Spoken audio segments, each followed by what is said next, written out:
Em 5 segundos, Hora da Verdade. Oferecimento.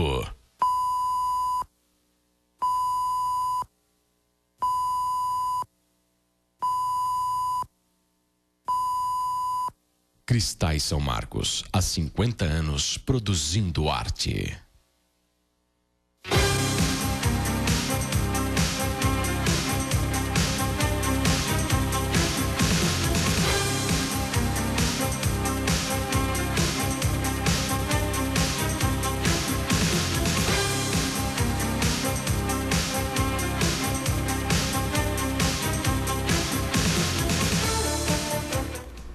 Boa noite.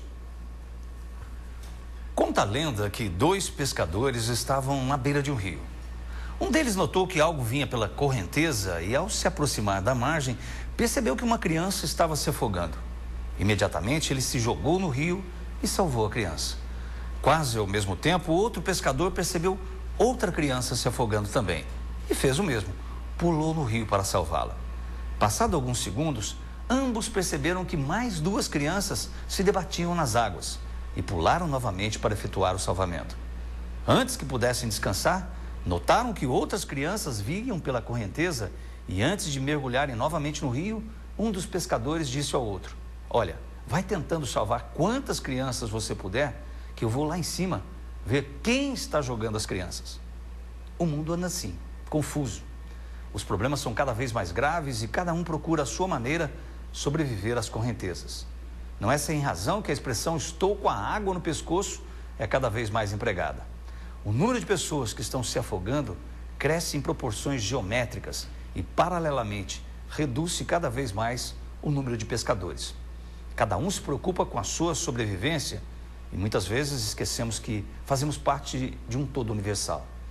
Hoje, tentamos salvar algumas crianças. Amanhã, achamos normal que muitas delas percam a vida. O que fazer? Não existem fórmulas nem receitas prontas. Mas talvez devamos começar pela nossa própria casa. Será que não existe alguém ali dentro da sua casa se afogando com problemas sérios e você nem percebe? Depois, olhar para a nossa própria rua, nosso bairro, nossa cidade. Sair do individualismo e caminhar para a cooperação, a associação, o cooperativismo. Muitas vezes não percebemos que o mundo à nossa volta tem reflexos diretos na nossa existência. Os problemas da coletividade atingem a nossa vida pessoal. Precisamos então da reflexão cotidiana para saber o que está acontecendo e talvez descobrir, como aquele pescador, quem é que está realmente jogando as crianças no rio. Boa noite, estamos começando mais uma edição do Hora da Verdade, né? Essa segunda-feira, sempre às segundas-feiras, a gente marca esse encontro. Hoje, 9 de julho de 2012. Falar em julho, é o nosso entrevistado, o Dr. Júlio Balducci. Ele é nosso entrevistado de hoje, o secretário de Saúde de Poços de Caldas. E é um prazer receber, aliás, de algum tempo, né, que o Júlio está para vir no programa aí e a gente está tentando marcar aí a agenda do Júlio, a minha principalmente aqui no Hora da Verdade, um programa só semanal, e o Júlio sempre nos atende com muita presteza, aliás, não só a nós, mas toda a imprensa, isso a gente sempre registra. Júlio, eu comecei o programa falando de uma maneira simbólica que existem coisas na sociedade, na coletividade, que são problemas difíceis de resolver. A gente vê aí, por exemplo, a questão do trânsito, a questão das drogas, enfim, vários dos problemas que a gente fica tentando salvar as criancinhas e tem gente jogando as crianças e aí é mais difícil descobrir as causas. Na questão da saúde, que o mundo inteiro discute a saúde, o Brasil inteiro, Poços de Caldas, enfim, a saúde é sempre um calcanhar de Aquiles e a gente está sempre tentando resolver, e você mais à frente de uma pasta tão importante no seu cotidiano, com certeza tenta resolver os problemas de saúde. E eu queria começar com essa pergunta um pouco simbólica. Você sabe quem na saúde está jogando as crianças no rio? Boa noite, obrigado pela presença, gente. Boa noite a você, é um prazer estar aqui mais uma vez, né? E, na verdade, quando você lê o texto ali, quem está jogando as crianças no rio, né? Na saúde a coisa é mais ou menos assim. Eu acho que o volume, né, de pacientes, o volume de problemas ligados à saúde, ele se avoluma, vai se avolumando a cada dia. E não é só o lado técnico, só o lado financeiro. Eu acho que é um conjunto muito grande de ações que deixaram de ser feitas num passado, e hoje nós pagamos caro por isso, né? A medicina, ela evolui a cada dia, ela evolui nos seus tratamentos, nos diagnósticos, e é claro que o ser humano, ele tem sempre aquela angústia de ver o seu sofrimento amenizado pelas técnicas mais modernas, pela forma mais rápida, né? E na saúde pública, criou-se na Constituição de 88, o famoso todo mundo tem direito à saúde, a saúde é um dever do Estado, né? Só que esqueceram de colocar lá, olha, é um dever do Estado, é um direito de todos, e quem vai pagar a conta é o governo federal, o governo estadual. Governo municipal. O governo municipal hoje é quem mais paga, né? Hoje, aqui em Poços, por exemplo, nós estamos já gastamos 28% o ano passado, esse ano já estamos com 30%. Quando a legislação fala que você tem que aplicar 15%, o governo do estado teria que aplicar 12%, o governo federal, nós brigamos para que investisse pelo menos 10%, eles conseguiram, através de artimanhas políticas, cortar essa obrigatoriedade, né? E agora está tentando se voltar, agora, né? Exato, através de uma ação pública, mas quem fica com ônus hoje é realmente o município. E muita gente fala, e eu tenho ouvido, né? Agora, esse ano vai ser um ano muito difícil, daqui para frente, pelo menos até a eleição, né? 3 meses de muito falatório, de muita coisa vinda de pessoas que pouco sabem de saúde, ou de saúde pública, né? Mas que vão dar ali seus palpites tentando acolher votos. E eu tenho ouvido algumas coisas aí, sim, que tem me deixado surpreso, né? Tipo? Você vê aí o pessoal falando assim, não, porque... vou dar exemplos que eu vi recentemente na imprensa. Olha, se eu fosse o gestor, eu pegaria o PSF e colocaria mais um ginecologista, um pediatra. Quer dizer, a pessoa que falou um negócio desse não sabe nem o que é PSF, né? Primeiro porque o PSF é um programa pré-determinado pelo governo federal, que já tem mais de 15 anos de execução, que determina que você tem que ter um médico, esse médico deve ser um clínico geral, porque está mais do que comprovado que 80% dos problemas de atenção primária à saúde pode ser resolvido por um clínico, 20% apenas deve ser encaminhado se você tiver uma pessoa preparada para poder trabalhar. Então você ouve uns absurdos desses. Como é que eu vou colocar um pediatra, um ginecologista num programa se ele não faz parte do programa? Quer dizer, isso era um modelo antigo, modelo de 1980, que foi até 1990, dos postinhos de saúde tradicionais. E eu vejo o pessoal falando isso aí na rádio como se fosse a solução. Outro falando lá, não tem, a saúde é um saco sem fundo, tem dinheiro sobrando, não tem a gestão. Olha, eu gostaria até de debater, né, com essa pessoa, para a gente poder mostrar, bom, tem dinheiro sobrando aonde? Então fala porque eu vou buscar, né? Primeiro porque todo o repasse feito pelo governo federal, pelo governo estadual, ele é feito baseado em critérios. Então, aqui em Poços, nós temos uma população de IBGE de 152 mil, quando nós sabemos que tem mais. Então, eu já trabalho com um número abaixo da realidade. Eu tenho uma população de abrangência da nossa região que, por sermos uma cidade polo, claro, vem para cá, direciona para Poços para poder buscar um atendimento diferenciado, que não conta também nesse processo. Essa população população flutuante, por exemplo, só para pegar o gancho que você está dizendo. Estudante. Essa população flutuante. E essa população de turistas, por exemplo, o que Poços de Caldas viveu esse final de semana. Uma loucura, né? Eu ainda fiquei pensando de vir para esse programa, falei assim, uma das coisas que eu quero questionar ao Júlio é se quando vem um número de turistas, se isso também tem um reflexo, na saúde. Hoje a policlínica estava assim, bombando, vamos dizer, né? É muita gente, porque você pega um final de semana, a população, além da nossa população, você ainda tem o fluxo dos turistas, e que, claro, todo mundo passa mal, pode vir a ter algum tipo de problema e vai procurar um atendimento público. Então, isso tudo, quando você faz o cálculo, não é levado em consideração para os nossos governantes lá em Brasília ou em Belo Horizonte. E você recebe um recurso para trabalhar dentro daquele planejamento. A saúde é muito bem planejada, não existe Hoje, nem o Ministério, nem a Secretaria de Estado, nem a Secretaria Municipal não faz mais nada se não tiver um planejamento. E existe um planejamento bem feito, certo? Só que esse planejamento, a minha crítica em relação a isso, por exemplo, no Ministério da Saúde, o planejamento é global. Eles fazem um planejamento para o Brasil inteiro. Eles não fazem um planejamento voltado para a necessidade direcionada regional. Por exemplo, Poços de Caldas. Qual que é a necessidade de Poços de Caldas? Não adianta vir para Poços com um projeto para combate de febre amarela, você não tem febre amarela na cidade. Né? E assim por diante.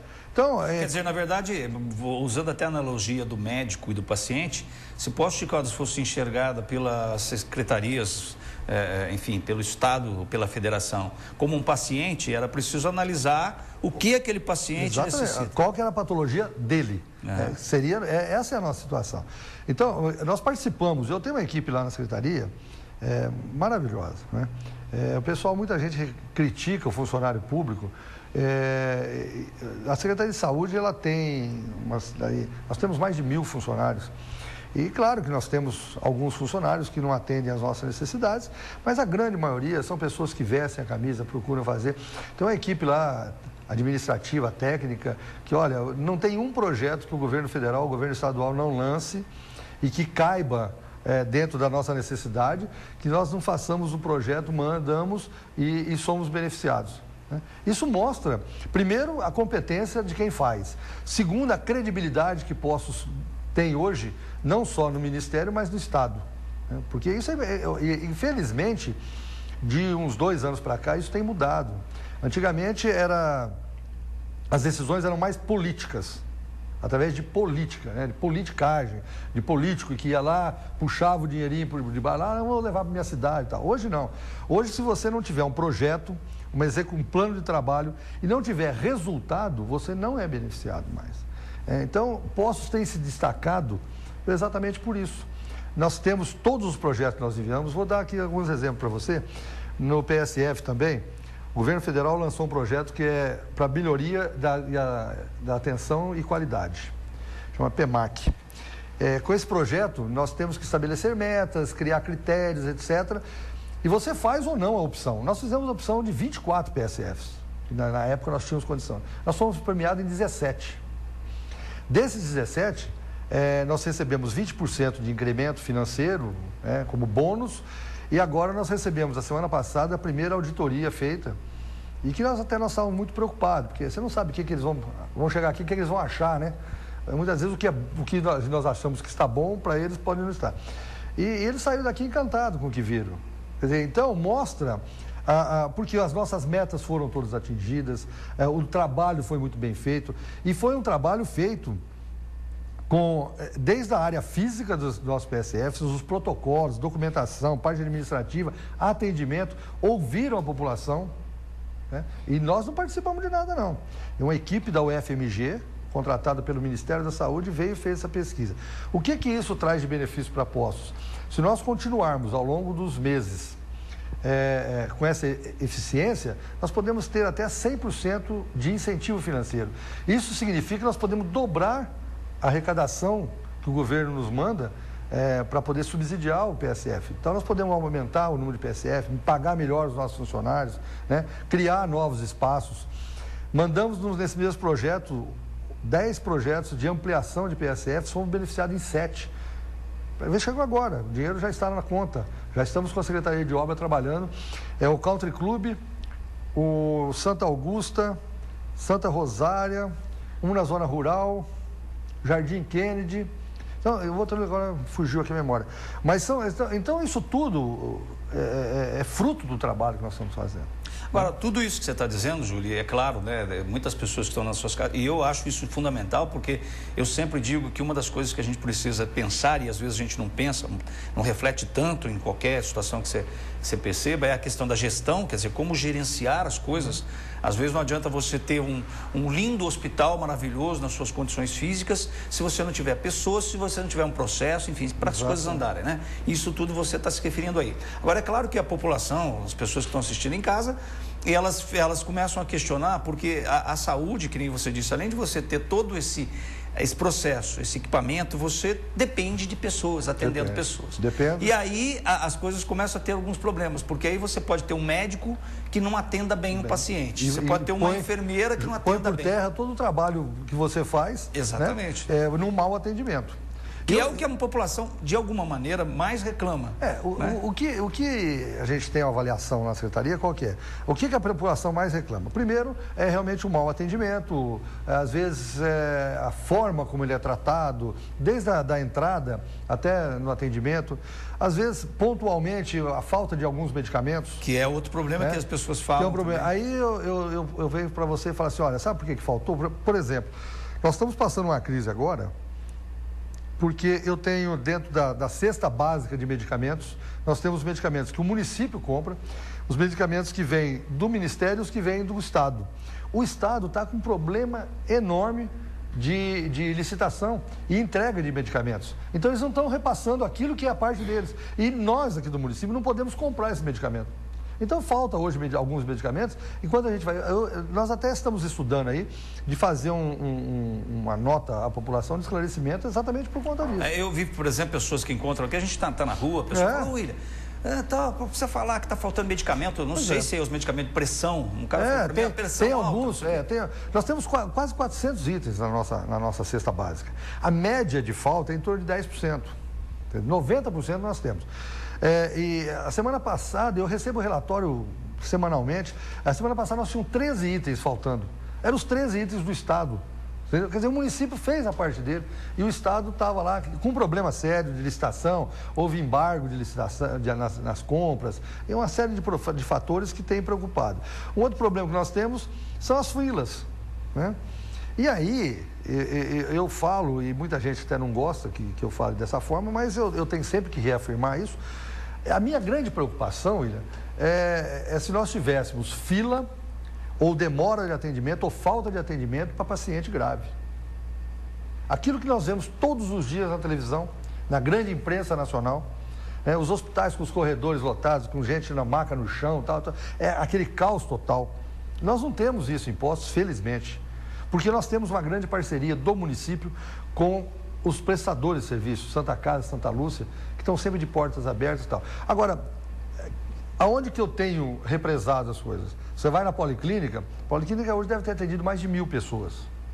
Né? Estatisticamente, de 15% a 18% são pacientes urgentes ou emergentes. Quer dizer, coisas que chegam e são atendidos imediatamente. Os outros atendimentos são pacientes que procuram a Policlínica, têm todo o direito de procurar, tal, mas que, dentro daquilo que está estabelecido atualmente, que é o protocolo de Manchester, tem um cronograma de atendimento, né? Ou seja, eles podem esperar. Podem esperar. E o que mais atrapalha são exatamente os pacientes que vão lá para trocar a receita, porque faltaram no serviço na sexta-feira ou no sábado, e aí vão lá para poder ser consultados, para poder pegar um atestado para justificar a sua falta no final de semana. Isto é que atrapalha um pouco o nosso... Qual que é a nossa esperança agora, como solução desse problema? A construção da UPA, né, que deve ter tudo pronto. Que é aquela unidade de pronto atendimento, que vai ser ali no bairro José Carlos. Está lá trabalhando 24 horas a empresa. O prazo de entrega são 120 a 150 dias, é uma construção ultra rápida. Lá vai ser o atendimento só das urgências e emergências. Né? Então, por exemplo, alguém chegou na Policlínica, urgência e emergência? Não, na verdade vai ter toda uma estrutura, por exemplo, todos os casos que o SAMU, o bombeiro, Polícia Militar... Já vai direto para a UPA. Lá é um grande pronto-atendimento, nós vamos ter lá todo o equipamento, sala de estabilização, todo o primeiro atendimento... Justamente para atender esse paciente de urgência. Esse paciente. Com isso, nós vamos manter a Policlínica para esses casos menos urgentes, vamos colocar assim. Esses que podem esperar um pouco mais, porque atrapalha muito exatamente isso. Você tem lá uma fila com 50 pacientes para ser atendido. Você tem 5 médicos atendendo. De repente chega um paciente grave, eles param de atender aquilo mais simples para poder dar atenção a quem necessita. E aí, com certeza, 50 pessoas reclamam. Você entendeu? Então, esse é o problema que a gente tem, mas que se você for analisar friamente ou tecnicamente, ele é um problema pontual, né? E aí muita gente fala assim, por que não põe mais médico para poder trabalhar? Primeiro porque está difícil de formar médico. Perfeito. Não é aqui em Poços, não. Principalmente especialidades, algumas especialidades que vivem... O Brasil vive uma crise, né? Por vários motivos, baixos salários, falta de formação de pessoas adequadas. Hoje esse pessoal que forma, poucos querem trabalhar no pronto atendimento, né? E segundo que se eu colocar mais 5, daqui 3, 4 meses, pela facilidade que tem, vai estar lotado do mesmo jeito. Se eu colocar mais 5, vai estar... É a lei da oferta e procura. Quer dizer, quanto mais eu tiver facilidade para ofertar, maior vai ser a demanda, sem dúvida nenhuma. Bem, nós estamos conversando aqui com o Dr. Júlio Balducci, secretário municipal de saúde, né? E você pode fazer as suas perguntas, deve fazer as suas perguntas, as suas indagações, suas sugestões pelo 37216955 ou, se você quiser, né, usando o nosso endereço eletrônico jornalismo@tvpocos.com.br. Vou fechar esse bloco com a pergunta da Maria Helena, que ela diz o seguinte, uma afirmação me parece: a prefeitura não está liberando o exame estudo aerodinâmico, acho que é isso. Já já a gente fica sabendo a resposta, viu, Maria Helena, através do Dr. Júlio Balducci. Não saia daí, até já.